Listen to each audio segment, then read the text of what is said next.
Salut dragilor și bine ați revenit pe canalul meu de YouTube, sunt Oana și astăzi vorbim despre oala Tefal One Pot. V-am promis acest videoclip și iată că a venit și momentul lui. Am vrut să treacă puțin timp pentru că am vrut să testez cât mai multe rețete pentru a face un rezumat la tot ceea ce am făcut până acum. Și haideți să vă spun, în primul rând recomand această oală pentru că este foarte important să vă spun dacă o recomand sau nu. Și eu o recomand, este de un real ajutor în casa mea și în viața mea. În primul rând o recomand datorită gustului. Mâncarea are alt gust atunci când o gătești la această oală, pentru că este ținută înăuntru în timp ce o gătești și se simte proeminent gustul la toate legumele pe care le folosești la rețetă și are altă aromă, mâncarea are alt gust. Și atunci și din punctul ăsta de vedere o recomand. Această oală funcționează pe principiul oalei sub presiune, așadar se reduce foarte mult timpul de gătire, mai ales la carnea care fierbe mai greu, cum ar fi carnea de vită. Prima rețetă pe care eu am făcut-o cu ea a fost ciorba de văcuță, pentru că nu am făcut-o de foarte mult timp în casă, tocmai pentru că dura foarte mult până o fierbeam la oala sub presiune. Și aveam și o oarecare teamă de acea oală și atunci am spus că trebuie neapărat să încerc această oală și mare mi-a fost mirarea atunci când am văzut cât de repede s-a fiert și ce ciorbă deosebit de bună a ieșit.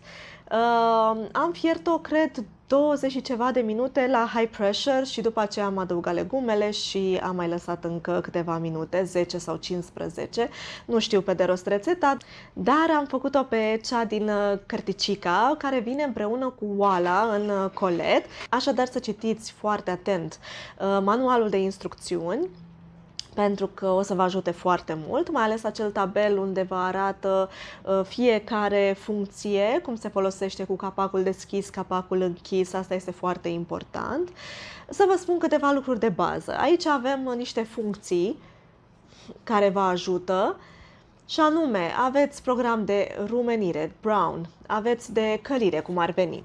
Apoi aveți programul de fierbere la aburi, aveți program de orez, de fierbere orez, de supă, de tocană chiar, de bake. Le aveți traduse și în română, dar este și în engleză. Acestea sunt butoanele în engleză la mine aici. Și aici eu mi-am lipit cel în română, să-l am aproape, la început până mă obișnuiesc. Ceea ce este foarte fain iară la această oală este faptul că poți să pui ingredientele, să-ți pregătești rețeta și să pleci, de exemplu, cu copiii în parc. Când te-ai întors, ai mâncarea caldă. De ce? Pentru că după fiecare rețetă, oala trece automat pe butonul de menținere la cald, ceea ce contează foarte mult. De exemplu, eu câteodată mai vin acasă după amiază de la serviciu la ora 4, fac repede ceva de mâncare și după aceea ea rămâne pe menținere la cald, așadar când vine soțul meu de la muncă pe la ora 6, 6 jumate, mâncarea este caldă, ceea ce contează foarte mult. Nu mai stau să o încălzesc iară pe foc, este totul foarte, foarte ok, menținut la cald, gustos, pentru că v-am spus că are un gust deosebit mâncarea gătită aici cu ajutorul acestei oale. Eu o să filmez și câteva rețete pentru voi, o să le pun după această mică prezentare pe care o fac eu și o să vedeți acolo cum am făcut depresurizarea și cum am folosit anumite butoane. Dar, în general, pentru rețetele clasice pe care le fac, tocăniță, de exemplu, tocăniță, sau și sos bolonieze, unde este carne și unde sunt și legume, folosim mai întâi butonul de brown, de rumenire. O să vedeți că odată ce ați setat programul de rumenire, nici măcar nu ajungeți la timpul respectiv, căci legumele deja sunt călite. Ea se încălzește imediat. După ce călim un pic legumele împreună cu carnea, după aceea setăm programul pe high pressure și dăm 20 de minute, 25 de minute sau dacă facem o tocană, la fel, 20 de minute. Dacă pregătim orez, ieri, de exemplu, am făcut orez cu legume și cărniță de pui, piept de pui și am pus la călire ceapa cu morcovul și cu ardeiul și apoi am pus carnea, după care am pus toate condimentele, puțin suc de roșii și apoi am setat funcția de rice, de orez, pentru 20 de minute. A ieșit super bine. În momentul în care oala termină programul respectiv, da, să spunem high pressure 20 de minute sau orez 20 de minute, ea bineînțeles că te atenționează printr-un semnal sonor și după aceea trebuie să depresurizezi. Asta înseamnă că apeși aici pe buton până iese tot aerul, care iese aici la o supapă, nu o vedeți voi acum, aici este, o să o vedeți în videoclip, și aerul iese pe lângă supapă și după ce iese o mare parte, să spun așa, din aer, puteți să dați supapa la o parte și să plecați de lângă oală, nu trebuie să mai stați lângă ea.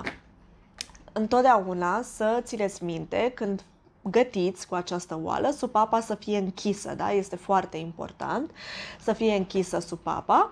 Și de asemenea, oala nu vă lasă să deschideți capacul până nu este depresurizat total, așadar după ce se scoate aerul, ea vă va semnaliza cu un tic, cu un semnal sonor tot așa, când puteți să deschideți capacul. Asta este un lucru foarte important de asemenea, pentru că nu vă permite să deschideți capacul atunci când există un risc, da?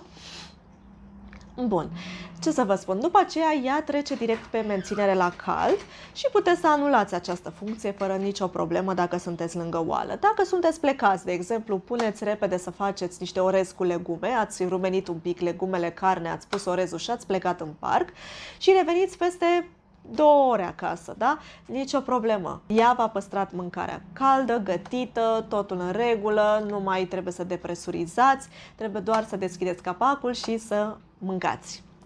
Interesant, nu-i așa? Nu puneți această oală pe ochiurile de la aragaz, da? Pentru că puteți să o topiți. Eu o țin pe blat. Am și un suport de desubt și țineți cont că atunci când depresurizați, scoate o presiune mai mare, să spun așa, și atunci să nu fie mobilă aici deasupra, este mai bine să fie cât de cât aerisit, dacă se poate, sau am mai văzut pe internet varianta să puneți un suport mai solid sub oală, pe aragaz, și să aveți hota deasupra, așadar puteți să dați drumul la hotă, depresurizați și atunci, oricum, să știți că depresurizarea durează foarte puțin, câteva minute, 2 minute, nu știu dacă durează, cam așa, 2-3 minute maxim durează depresurizarea și oricum scade în intensitate. Intensitatea mare este doar primele 20 de secunde, să spun așa, și apoi nu mai deranjează. Ceea ce este foarte, foarte important, trebuie să fiți foarte atenți la acest aspect, chiar vă semnalizez din nou și din nou, este ca, de exemplu, eu acum o să desfac capacul un pic. Am desfăcut capacul. Aici este vasul în care gătiți. Acesta este vasul în care gătiți, da? Foarte important, atunci când luați acest vas și îl spălați, după ce eu de obicei, ca să nu cumva să gătesc direct în oală pentru că se strică, trebuie neapărat vasul pus și se mai întâmplă să uiți efectiv, să ai multe pe cap, să fii amețit, obosit și alte motive și să uiți să pui această oală. Ei bine, eu mereu, după ce termin de gătit, las asta deschis. Nu pun niciodată capacul fără să pun oala. Oala o las la uscat, o spăl și o las la uscat, apoi acesta îl las așa și toată noaptea. Oricum este bine să mai fie lăsat și așa, pentru că mai iese mirosul, o să vedeți că mai are câteodată miros și atunci cu atât mai bine puteți să-l lăsați peste noapte așa.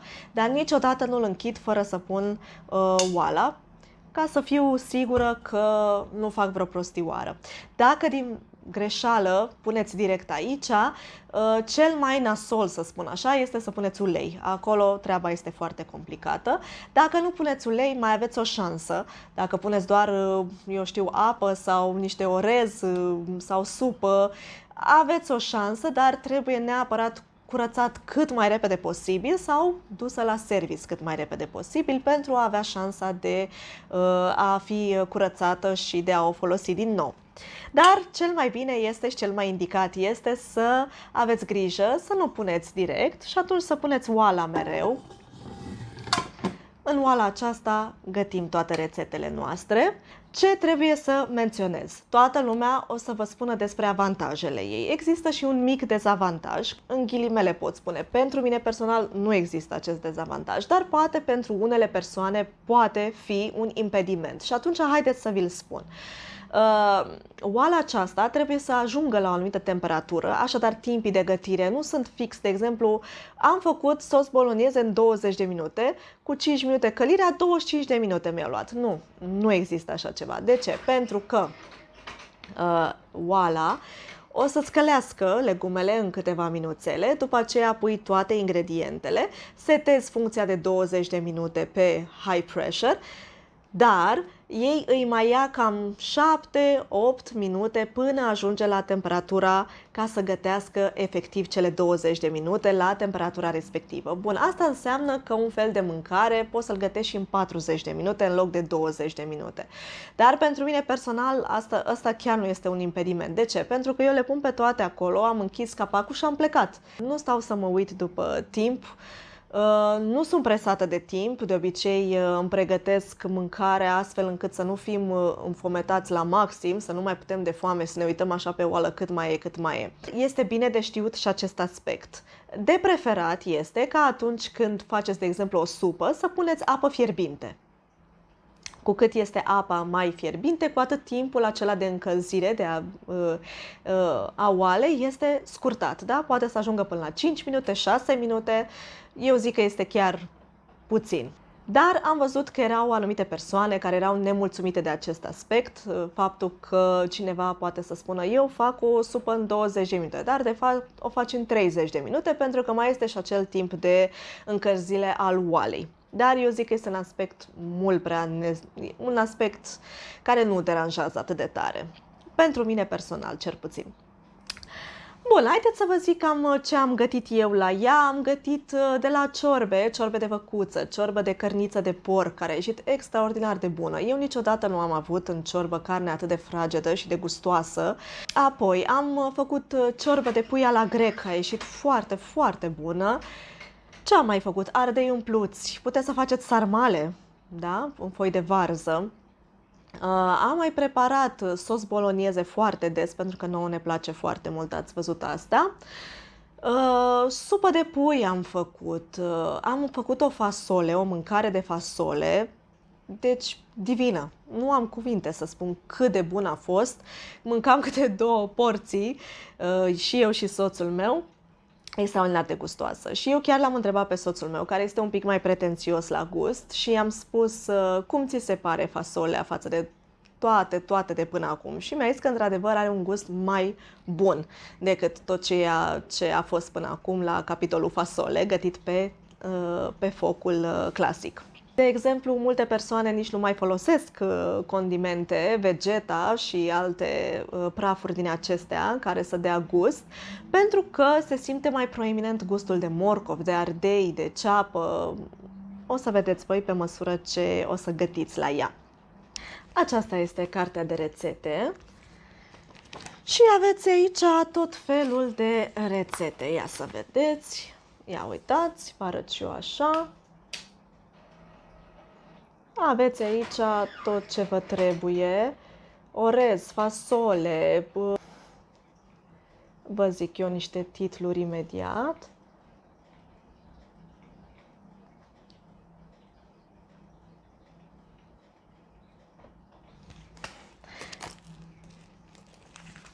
Uitați ce rețete aveți. Aveți file de porc cu ciuperci, friptură de pulpe de pui, ciorbă de burtă de văcuță, supă de găină, piftie, gulaș de vită, sarmale, paprikaș de pui, orez cu lapte, ciorbă de cartofi, porc cu morcov, gulaș de vită, tocăniță de vițel, tot felul de rețete, cod cu scoici, sepie cu cartofi. La coacere, la funcția coacere, aveți budincă de ciocolată fără făină, cheesecake, gătire lentă, pulpe de miel înăbușite, risotto de ciuperci, la abur, hummus. Deci aveți tot felul de rețete. Ia uitați, vă dă așa. Vedeți? Deci tot felul de rețete. Ei vă mai dau și niște accesorii. De exemplu, eu am făcut de câteva ori niște cartofi fierți și am deschis capacul și am pus așa suportul acesta, care vi-l dau ei, îl punem aici, exact așa, da? Și peste el, aici am pus cartofii fierți spălați, curățați și tăiați cu bulețe și l-am pus deasupra, așa, și l-am pus la programul respectiv. Deci v-a dat și accesoriile acestea pentru gătit la abur, da? Încă o dată punem așa și așa, da? Ca să vă fie ușor. Și am mai dat și această măsură, acest căpăcel, care o să vă ajute când o să faceți pe măsură atâta orez, atâta apă sau ce vreți voi să măsurați acolo. Așadar, cam ea este prietena mea cea mai bună din ultimul timp. Îmi place foarte mult să lucrez cu ea.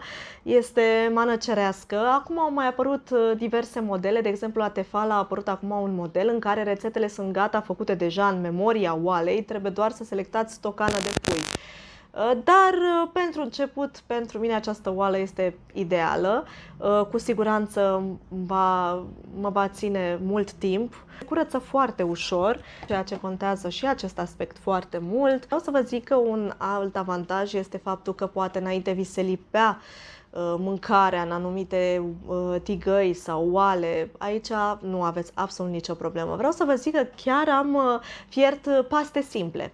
Deci am pus spaghetele înăuntru și apă cât să le acopere și un pic așa peste ele și am pus 9 minute. 9 minute pe rice, pe orez. Și mi-a fiert spaghetele perfect și nu rămân niciodată. Eu recunosc că la oala pe care o aveam înainte îmi rămâneau lipite spaghetele pe fundul ei și stăteam și frecam după aceea cu buretele. Aici nu mai am absolut nicio problemă, ca să nu spun că la rețetele de paste, de spaghete și de paste și cu sos alb și cu sos roșu, puteți să le puneți pe amândouă. Faceți întâi un pic sosul, 10 minute să zicem puneți acolo ce vreți voi în sos și după aceea puneți pastele și mai lăsați 9 minute pe rice. Și vi se fac niște paste extraordinar de bune. Eu am făcut și cu sos alb și au ieșit divine. Foarte bune. Puteți să faceți cartofi țărănești, să puneți cartoful Kaiser acolo la călit, așa, extraordinar de bune. Dacă sunteți interesați, pot să mai arăt pe viitor niște rețete pe care le fac. Deocamdată o să pun, mi se pare că 2 am filmat, dacă nu mă înșel, că sunt filmate un pic mai de demult. Și o să le pun pe acelea. Mi-am adus caietul de rețete. Vreau să vă spun cam ce am notat eu așa pe aici, pe acolo. Poate vă ajută și pe voi. Și am scris așa, deci pastele fierte fierb 8 minute la programul de orez, de rice, pun apă fierbinte, sare și v-am spus apă cât să acopere pastele și încă ceva. Orez cu lapte, o măsură din aceasta de orez, una de apă, 4 de lapte plus vanilie și 9 minute pe rice, pe orez cu lapte acesta, da? Apoi, la sosul bolognese, care l-am făcut de mai multe ori, am rumenit legumele și carnea și după aceea am lăsat la high pressure 20 de minute. Dacă vreți, puteți să adăugați și pastele după ce s-a terminat și mai lăsați încă 9 minute pe rice, ca să se facă și pastele împreună cu sosul. Asta după ce au fost cele 20 de minute de high pressure. De exemplu, o ciorbiță cu aripi de pui. Am pus legumele la călit 5 minute împreună cu cărnița și după aceea am pus restul high pressure 20 de minute, da? Deci ciorba de aripi de pui mi-am făcut-o atât de repede. Varză cu afumătură puteți să faceți, tot așa 20 de minute high pressure după partea de rumenire. Pastele cu sos alb. Am pus 2 de ceapă, 400 de grame de bacon, le-am rumenit 5 minute, apoi am pus pastele, sare, apă cât să acopere și am lăsat pe 9 minute pe rice, pe orez și apoi am pus 300 de ml de smântână cu parmezan și am pus 5 minute pe bake, da? Și după aceea am pus deasupra niște busuioc. tocană de cartofi cu porc. Eu pun tot așa carnea, legumele la călit și după aceea setez tocană sau stew, dacă aveți în engleză, 35 de minute sau puteți să puneți high pressure 20 de minute. Deci vedeți cam 20-25 de minute, cam pe acolo este timpul, dar, repet, nu trebuie să stați lângă tigaie, nu trebuie să mai adăugați apă, nu trebuie să dați cu lingura să nu se lipească. Pur și simplu le puneți aici, ați pus capacul, ați setat programul și ați plecat. Ori afară din casă, ori să vă faceți treburile prin casă. Cert este că nu trebuie să stați să o urmăriți absolut nimic și, repet, mâncarea iese mai gustoasă, ceea ce contează, evident, foarte mult. Puteți să faceți coaste de porc, chiar și coaste de porc am făcut, 20 de minute la high pressure, dar după aceea le-am mai băgat în cuptorul clasic, electric, 10 minute pentru rumenire. Deci până și coaste de porc am făcut, ciorbă de perișoare, ciorbă de pui la grec, 30 de minute toate și la sfârșit opriți totul și puneți smântâna și gălbenușul, nu mai puneți alt program pentru că este suficient, este destul de încinsă ciorba. Și cam asta este. O să vă las acum să urmăriți o rețetă sau două, să văd ce am reușit să filmez și să editez. Și ca și preț, nu v-am spus, știu că a fost cam 350 de lei, a coborât cel mai mult din câte am văzut eu, chiar de curând, dar mi se pare că pe EMAG nu mai știu foarte sigur, dar să urmăriți pe Elefant, pe EMAG, pe Altex și chiar și Selgros. Să urmăriți, poate ajunge iară la 350, dacă nu cam 400 de lei este prețul standard la care am văzut-o cel mai des. Da, și nu am decât să vă mulțumesc că m-ați ascultat și astăzi și să vă urez spor la gătit. Vă pup! Pa, pa! Bun, haideți să vedem. Deci, eu aici am pus 2 bucăți de ceapă, 2 morcovi, usturoi, le-am pus la robot, le-am făcut foarte, foarte micuțe, da, pentru sos. Le-am mărunțit foarte, foarte mult. Bun, și acum trebuie să pregătesc funcția de călire. Funcția de călire este brown, da? Și, în primul rând, la funcția de călire trebuie să deschidem capacul și să rămână așa deschis, da? Într-o parte, exact cum îl arăt eu. Nu-l întoarceți așa, da? Nu-l faceți așa, da? Deci exact cum l-am scos, așa trebuie să rămână, da? Bun, aici avem oala noastră, da? Uitați-o. Oala este băgată, da? Niciodată nu puneți lichid dacă nu este oala, da? Verificați mereu să aveți oala, da? Bun. Ea acum s-a deschis, că a simțit că ați deschis capacul. Bun, și îi dau așa. Îi dau brown de la călire, da? Și pe timp lăsăm 10 minute, este ok. Și de aici îi dau play. El acum o să înceapă să încălzească oala, dar noi putem să începem deja să ne facem treaba, căci se va încălzi foarte repede. De multe ori nici nu ajung la timpul de călire și eu deja am legumele călite. Dar de data asta s-ar putea să dureze mai mult pentru că trebuie să călim și carnea mai mult, carnea de vită, și atunci o să dureze un pic mai mult. Dar se poate întâmpla nici să nu vă apară aici timerul și voi deja să căliți 2 legume și ați pus restul la făcut, da? Bun, acum eu o să pun astea în oală în câteva secunde, o să amestec și după vreo 2 minute așa o să pun și carnea.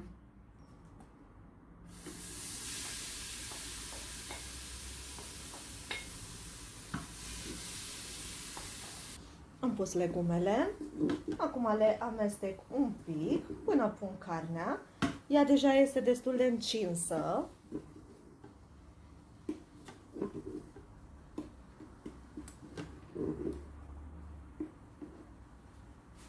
Am carnea aceasta tocată de vită de la Lidl și acum, bineînțeles, amestecăm.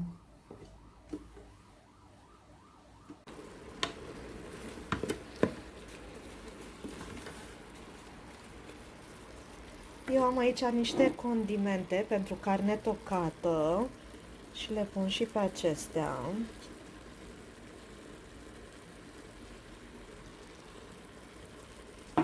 O să pun și niște din asta boia de ardei dulce.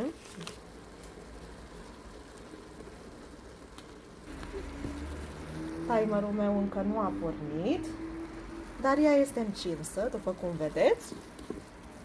și toate se călesc. Cred că am câteva minuțele de când m-am apucat. Și uitați, carnea este aproape gata și timerul încă n-a pornit. Deci nu trebuie să vă speriați, nu trebuie să așteptați timerul neapărat. Nu m-am uitat eu pe ceas, da? Cred că sunt vreo 5 minute, 6 minute oare să fie de când m-am apucat. E Diana lângă mine. Da. Deci m-a văzut. Să zic cam între 5-7 minute așa. Bun. Iată cum arată cărnița mea cu legumele. Sunt făcute. Timerul încă n-a început. Cred că am aproape 10 minute. Am pus și condimentele, ați văzut. Acum eu o să pun roșiile. Pentru că am avut 500 de grame de carne, pun 500 de grame de roșii. Folosesc roșiile acestea de la Lidl, Rustica, care le cumpăr eu. Ia uitați.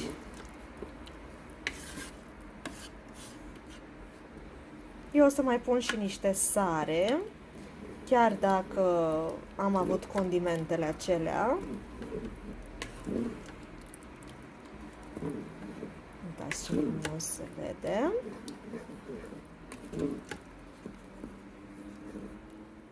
L-am oprit, da? Am verificat. Capacul este închis. Supapa mereu să fie verificată, să fie pusă, da?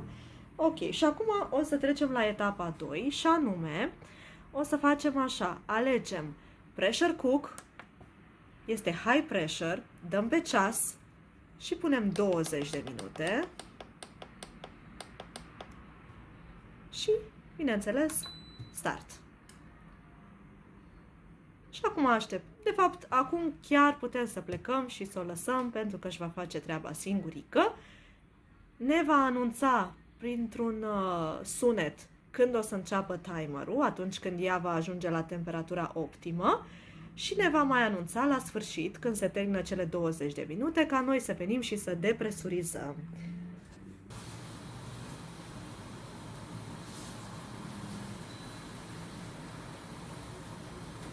Mai avem un minuțel și o să fie gata și vreau să vă las să auziți timerul și după aceea să depresurizăm.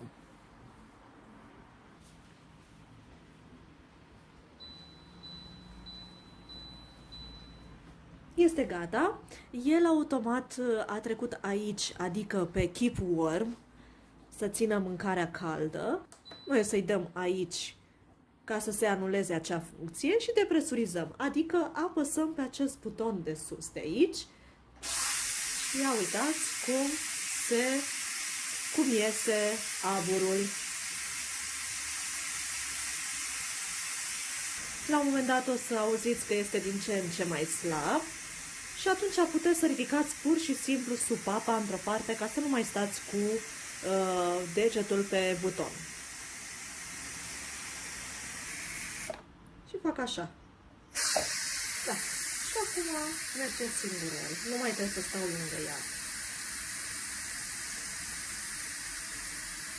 Ea o să vă permită să deschideți capacul numai în momentul în care s-a depresurizat. Dacă acum încerc să-l deschid, nu o să mă lase. Dar la un moment dat o să se audă un tic și aia înseamnă că pot să-l deschid.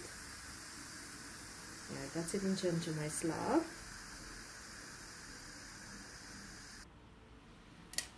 Gata, s-a auzit, deci acum eu pot să deschid capacul. Dați să văd cum vă țin eu ca să vă și arăt. Într-o parte și în sus. Ia uitați-l. Arată super. Este perfect. Exact cum ne place nouă. Gătit. Cu puțin sos. Este perfect. Eu mi-am pus și niște busuioc deasupra, pentru că mie îmi place foarte mult busuiocul. Puteți să puneți pătrunjel, după preferințe. Le-am gustat, au un gust senzațional, foarte bune sunt la gust. Puteți să puneți și parmezan, deasupra așa, se topește imediat și cam asta este. N-am decât să vă urez poftă bună! Salut! Haideți că o să fac o fasole și am zis să vă filmez și vouă. Am pus aici 300 de grame de fasole pe care am lăsat-o la înmuiat vreo 6 ore, cred, cam așa, 5-6 ore. Și am pus 1,5 litru de apă caldă. Și acum o să închid capacul. Verific supapa să fie pusă. Și o să punem pe pressure cook, high pressure. Dar o să-i pun eu 15 minute.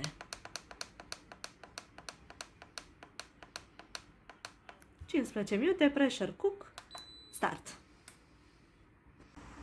Ok, haideți acum să pun legumele. Cu ocazia asta, scuze, țin un pic aiurea asta. Cu ocazia asta vedeți și cum folosesc tocătorul de la Biovita. Deci am pus legumele, acum pun capacul, l-am pus, pun și motorașul. Uitați, aici am semnele, sus și jos. Ia uitați. Eu zic că este perfect. Pentru mine personal este perfect. Puteți să faceți și mai mult dacă vreți. Apăsări scurte. Tefalul meu e la 12 minute cu fasolea. Legumele mele sunt tocate, 2 de ceapă, 2 de morcovi. Tefalul meu mai are 11 minute la fasole.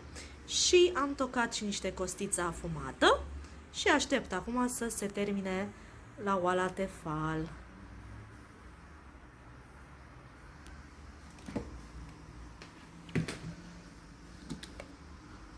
Cam așa arată. Și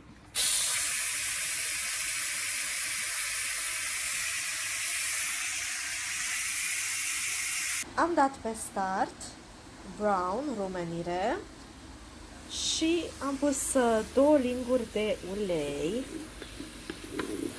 și am pus ceapa cu morcovul. Le las cam 2 minuțele și după aceea o să pun și Kaiserul. E turcos. Da. E turcos cerul. Da. Am adăugat niște condimente. Boia de ardei dulce, am pus sare, piper, chimen. Și am mai pus aici, vedeți, niște ardei de la congelator, capia. Acum o să pun și sucul.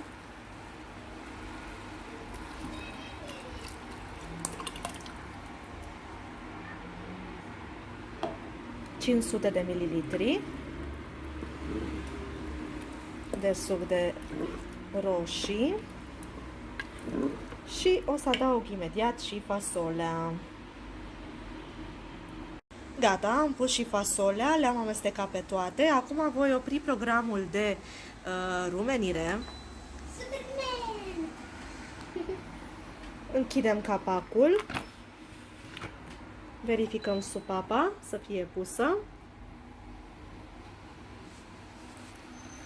Și acum alegem pressure cook 10 minute. 10 minute? Și start. Am avut puțină treabă și el s-a pus automat la menținere la cald de 3 minute, dar eu îi dau cancel și o să depresurizez. Bun, haideți să vedem. Fasolica este gata. Ia uitați-o ce bine arată. Haideți să punem și în farfurie. Cam așa arată fasolica. Miroase divin și sunt sigură că are și un gust deosebit. Așa că spor la treabă și poftă bună!